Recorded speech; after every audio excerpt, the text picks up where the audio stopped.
Total 45,000 जाती आहेत.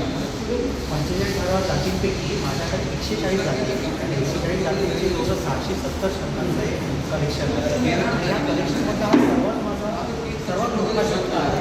त्याची साईज जी आहे ती 2,000 आहे. आणि बाकी मिनिएचरमध्ये तुम्हाला बघा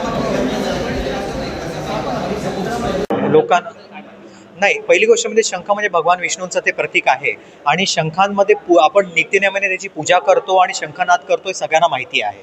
परंतु त्याच्यामध्ये खूप व्हरायटीज आहेत, म्हणजे जवळ 45,000 जाती आहेत आणि या जातींपैकी 140 जातींचे 670 शंख माझ्याकडे संग्रही आहेत, जे मी त्याच एक्झिबिशनमध्ये ठेवले आहेत. आणि काल आणि आज हे 2 दिवस एक्झिबिशन जे आहे त्या एक्झिबिशनमध्ये आत्तापर्यंत खूप लोकांना ते आवडलं आहे. बरीच लोकांनी भेट दिली आहे आणि अजून लोकांनी ते बघावं अशी मनापासूनची त्याची इच्छा आहे.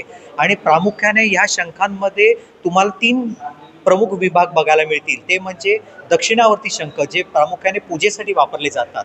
नंतर मध्यवर्ती शंख आणि जे ज्याच्यातनं नाद निर्मिती होते असे जे वामवर्ती शंख आहेत, हे मेजॉरिटी पद्धतीने आपल्याला इथे बघायला मिळतील. स्नेक हेड शंख पण आपल्याला पाहायला मिळतो. हो. याचं काय वैशिष्ट्य? आपल्याकडे प्रामुख्याने जे विभागणी केली आहे त्याच्यामध्ये स्ट्रॉम्बस, म्युरेक्स, नंतर कोनस आणि कवडी जे असतात ना, हे शंख प्रामुख्याने आहेत. स्ट्रॉम्बसमध्ये ते गोल असतात, त्याला काटे असतात. म्युरेक्स त्याला अशी लांबलचक शेपटी असते.